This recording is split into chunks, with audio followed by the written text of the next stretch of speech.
look at, of course, multiple exit strategies. So we've done incredibly well a few times, and that is saying, okay, so if we get this, so here's the story. We're in escrow on a property in a neighborhood called Little Beverly in Palm Springs. It's a mid-century modern house. It's a junker. It's fine, perfect, that's what we want, it's a junker. But it's in a really great neighborhood, facing the right direction, everything's great about it. So we look at it and say, okay, we're gonna have to put 150 into it, no problem, we've done that before, and we'll sell it for 680, 700,000. We're buying it for 375. We also know 2 or 3 extremely good agents in the area that only focus on mid-century modern. They will work with flippers like us, who are their clients, and they also work with end buyers. So first, before we put it on the MLS, before we do 1 little ounce of rehab, we're gonna say this is how much profit we wanna make and try to flip it to them first before we do anything. And we've done that a few times, and it's worked incredibly well. We are just now selling one of our rental properties, which I never thought we'd be selling in rentals, but it makes financial sense. And next door is a real estate agent that we've worked with many times, and we told her we were gonna sell it, and she's like, oh, I have Canadian buyers, they're probably gonna want this. And I said, well, if we fix it, we're gonna sell it and make 55 on it at this price, but we'll sell it to your buyers at 195, which will net the same profit. But 195 is it's not worth it. It's a high price, and they took it like that. So always look, ask the people, ask the experts in your area, ask other people that do what you do, and see if you can sell it first for the same price. Why go through the exercise of a rehab if you don't have to? Yeah. So we're doing that. We are flipping one of our mid-century modern houses that we bought years ago, and we're going to actually completely remodel it and looking at putting an ADU in to make it even more valuable, because it would be a perfect vacation rental.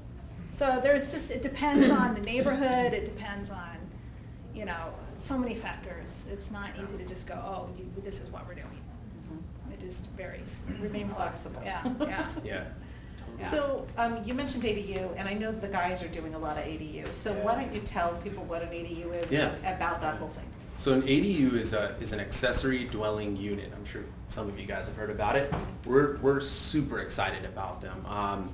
As many of you may know, the California market is super behind on its housing, quantity or what it needs to produce for the flocks of people coming in here, even though flocks are going out.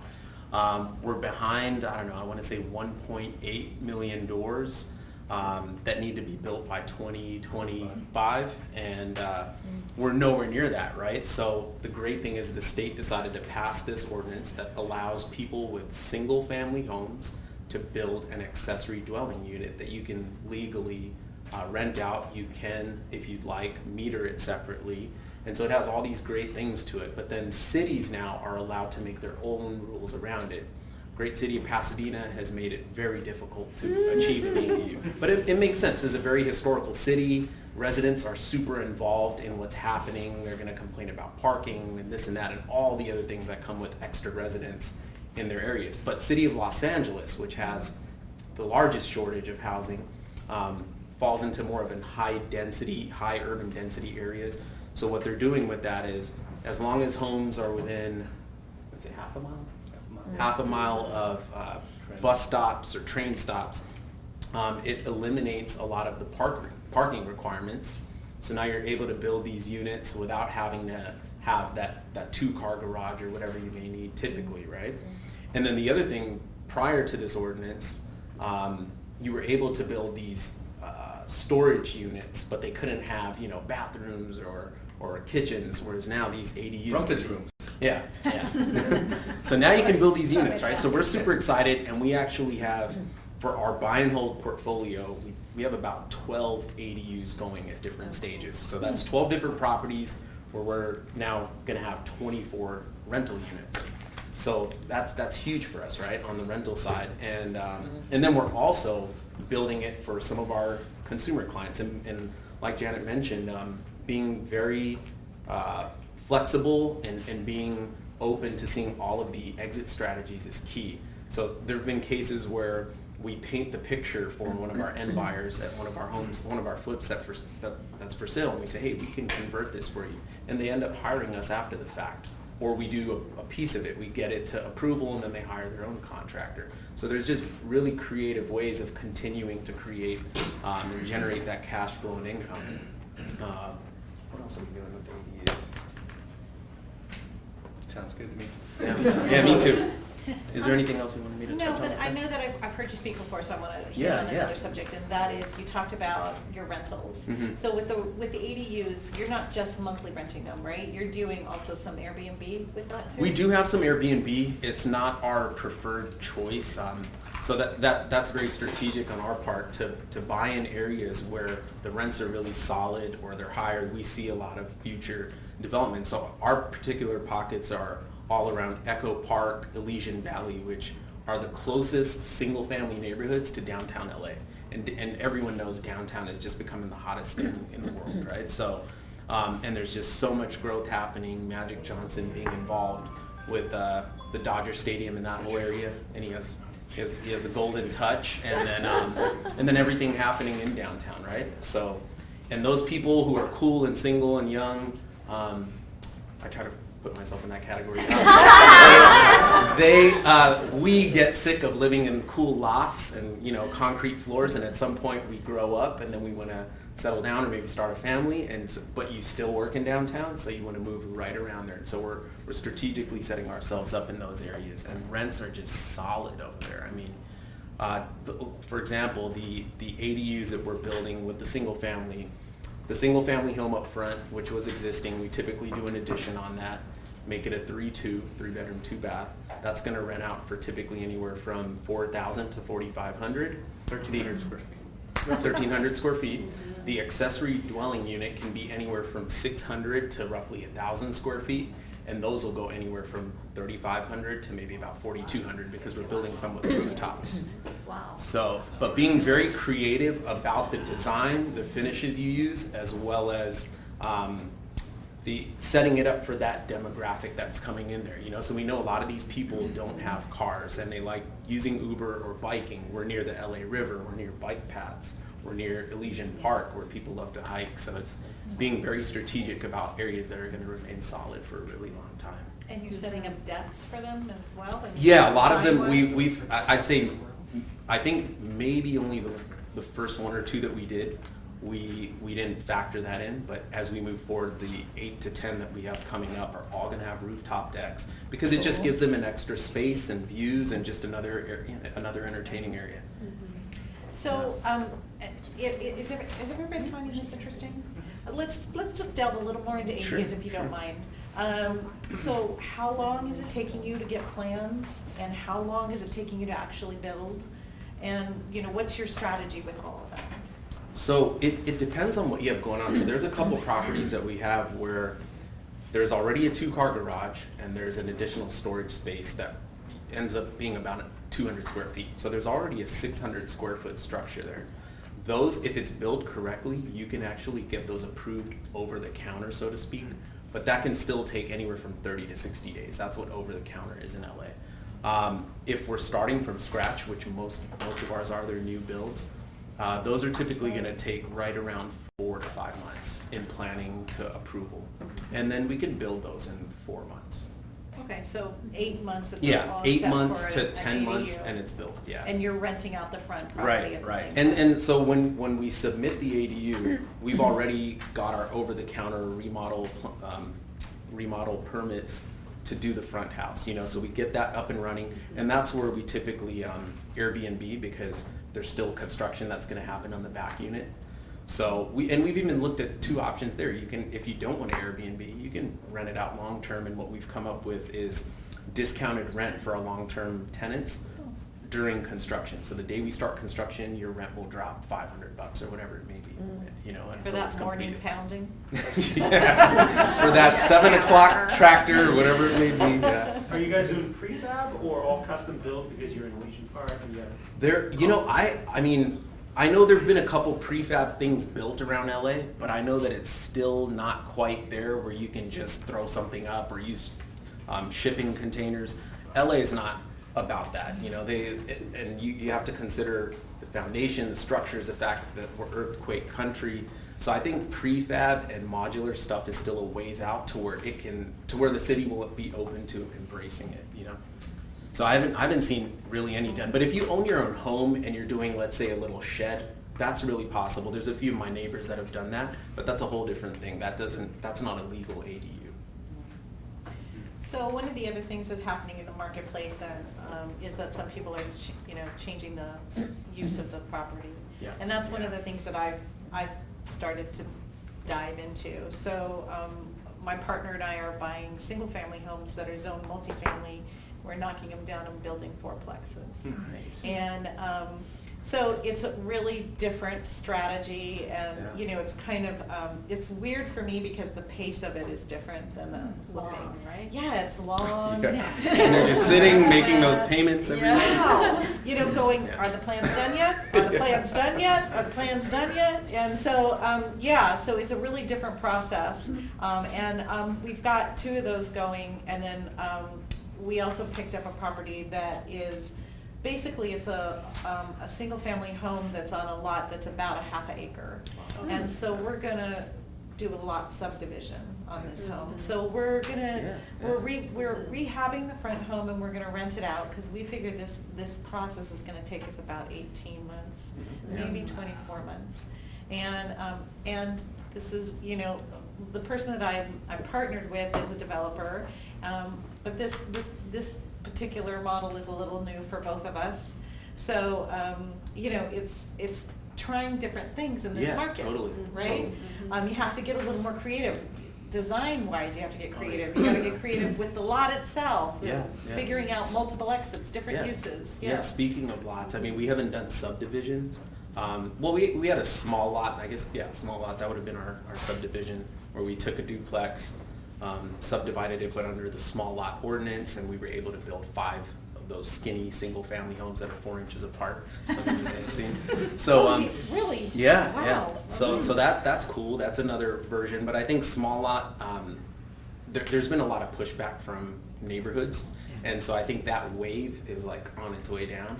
But except for the projects that are already being built and approved. But speaking of lots, where we found a huge amount of success is we've been able to identify certain properties where it's one home sitting on 2 lots, or you can tell, like, this is a double lot compared to every home around it.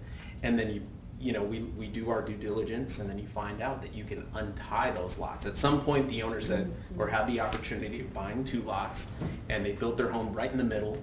And so we buy those.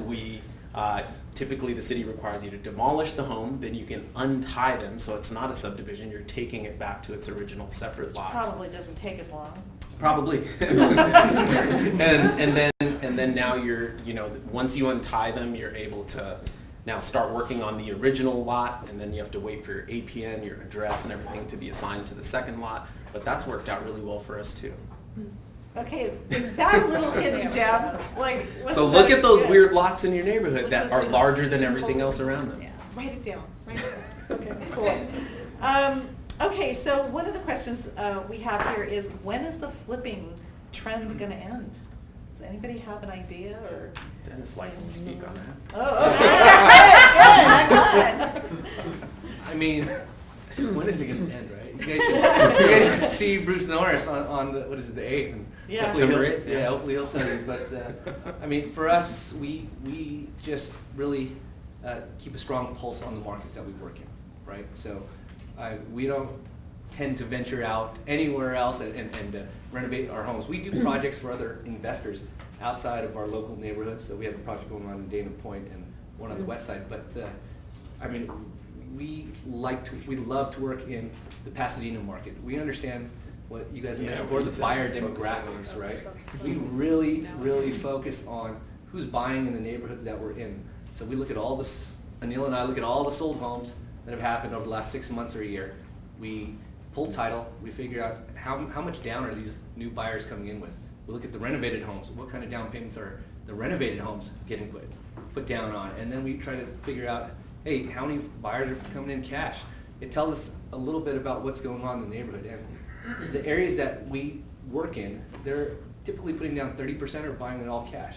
So last time when the market shifted or changed, there were a lot of loans where people were coming down with 0% to 5% down, and that's what because the shift was. There was a lot of fraudulent loans. So in the areas we're working in, there are well qualified buyers, and if something were to change, we would be able to start to see that shift a little bit earlier, as opposed to working in the FHA market. FHA market, I think you'll start to see that trend or a shift in the tone of what's going on with the buyers right away. So know your market really well, know your demographics really well, and do the work. I mean, we're looking at things that we know other investors don't like to look at. I mean, who's going to pull title on 1,000 homes? I mean, that's what we do. But it helps us. It helps us understand. And every time we put a property up for sale, we want to know from the agents, what is the buyer's background? Where are they working at? Where did they come from?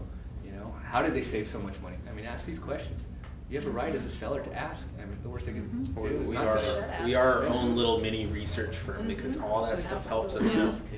I mean, we've realized in our markets that so many of our buyers come from New York, the West Side, or San Francisco, and to those people, LA real estate East Side real estate is super cheap, and so it's on sale. They're coming from $1,000 to $3,000 a square foot and buying in our neighborhoods for $600, $700. So it's a steal. And then they go buy their second home in the desert area, So And they come and see you. Well, their second home. I mean, it happens, Right. But I mean, and then once you have that knowledge, share it with your friends, with your teams, with your colleagues. I mean, we meet with Debbie every so often and try to share information. What's going on? I mean, she has a $2.7 million property. We want to know what happened. What are the types of buyers that were coming in?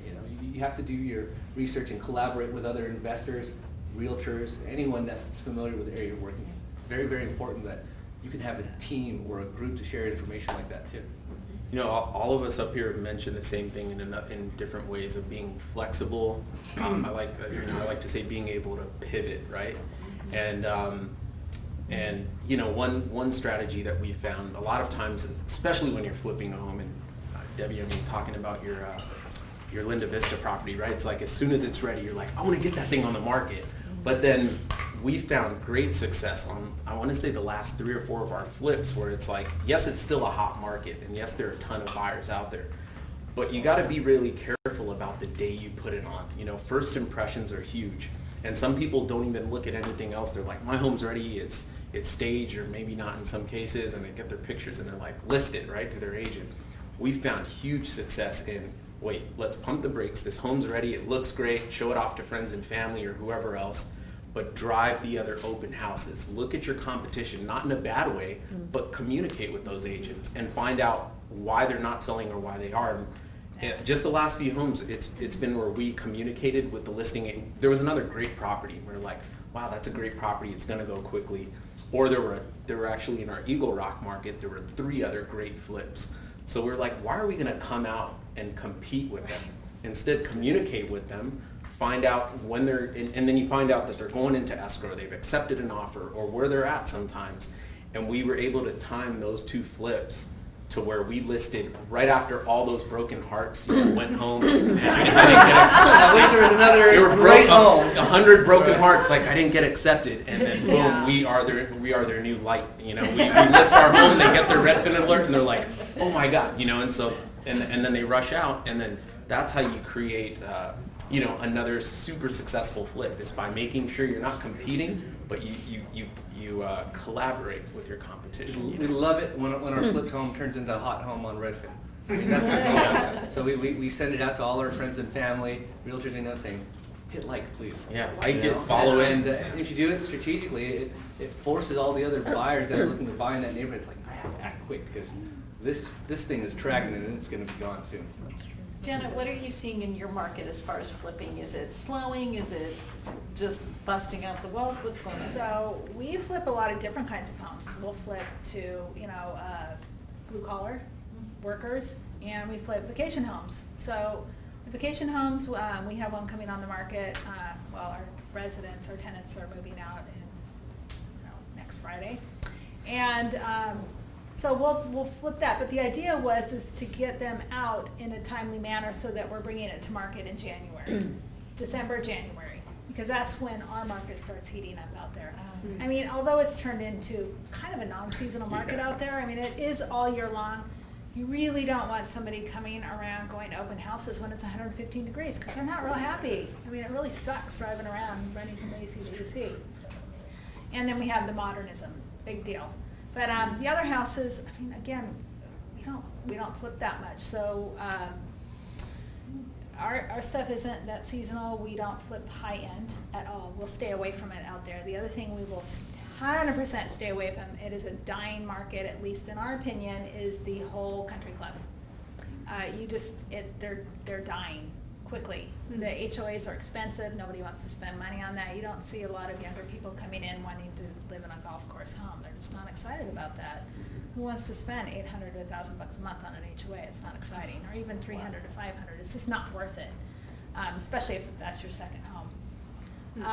But like what you said, I mean, it's just. Are your buyers living, having it as a second home, or are they Airbnb-ing it, or are they, what are they?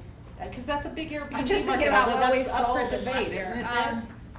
it? The only other two flips we did this year were second homes. Mhm. Yeah, and we flip in this one area where it's mostly Canadian buyers.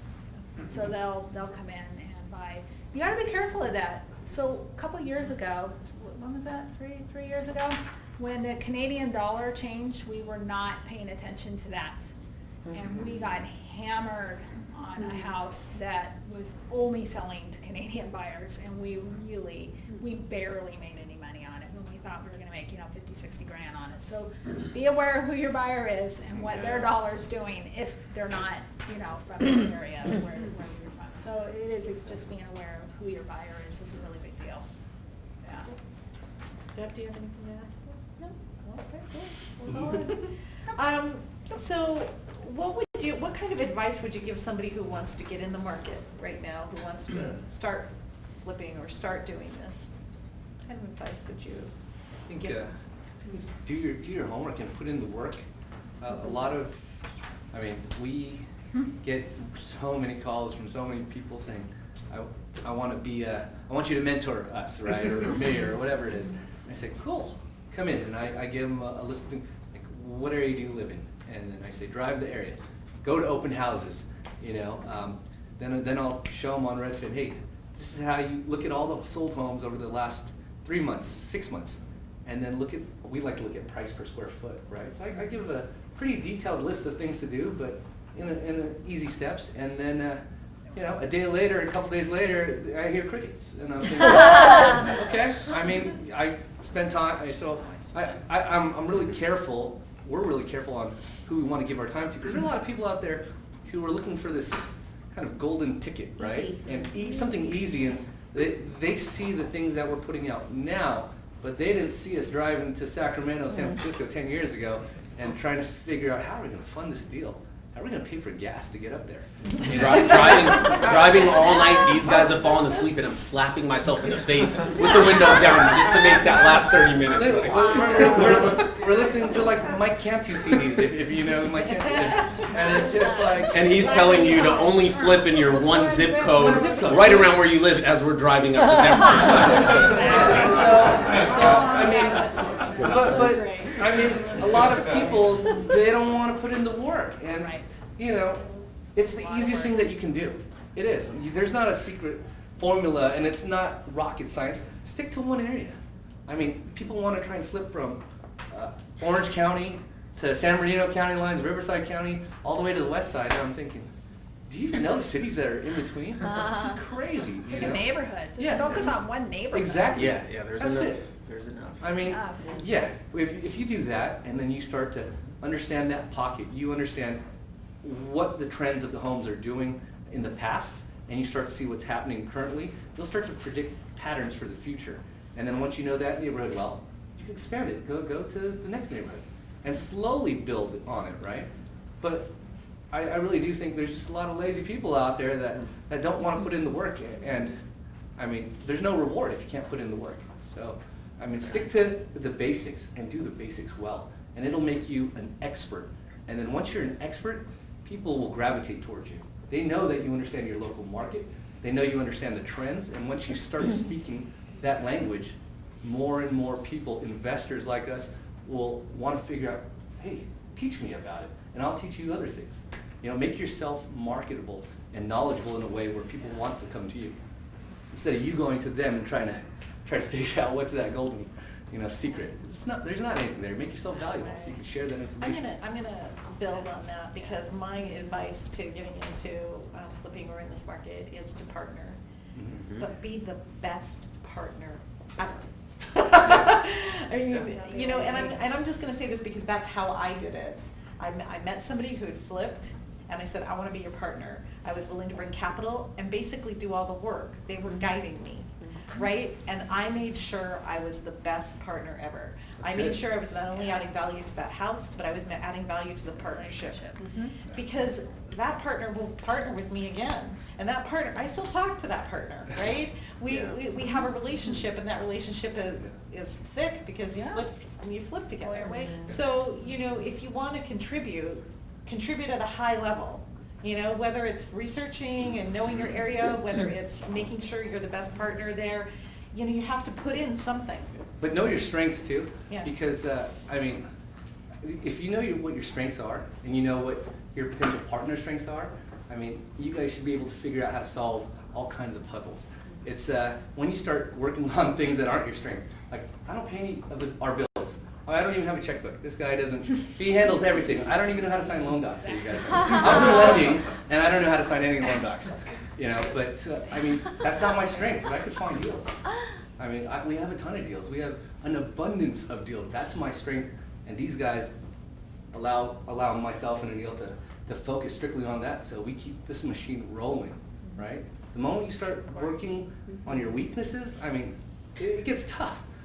Things that would take. It's not exciting. It's not Well, exciting. It's impossible to do every Yeah, job. yeah. You will never get anywhere if you're doing every job. You'll be running in circles. Just trying to catch up the whole time. You do nothing. And then if you do anything, you won't do it well anyway.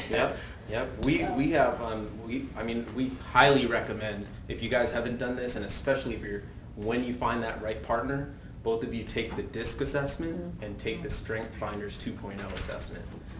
Everyone that joins our team, that even has the potential, even if we're like, maybe this person can join the team, they take both of those assessments, we look at it, we talk about it. Our hiring process, we're currently interviewing, we have so much going on, 32 projects, that we need to bring in. It's actually a lot more valuable for us to bring in our own in-house architect. So we're interviewing a few people right now, but one in particular who's made it past. We have a 9-step interview process, and that includes something as simple as grabbing coffee with each partner, grabbing lunch or dinner with his whole family so we could see that dynamic, observe their manners, observe how they treat the waiter. I have a all of flipper those friend things. who doesn't partner with anybody they haven't played cash flow with. There you go. Do you Like, know have how your much you criteria. learn? Have You your learn criteria. about people, Yeah, exactly. you know? So you have your criteria. We throw them in like our conference room watching a video. We're observing them. They don't know that. 'cause I'm they're not watching. coming back to your office. Debbie had a desk in our One office. second. Debbie made it in.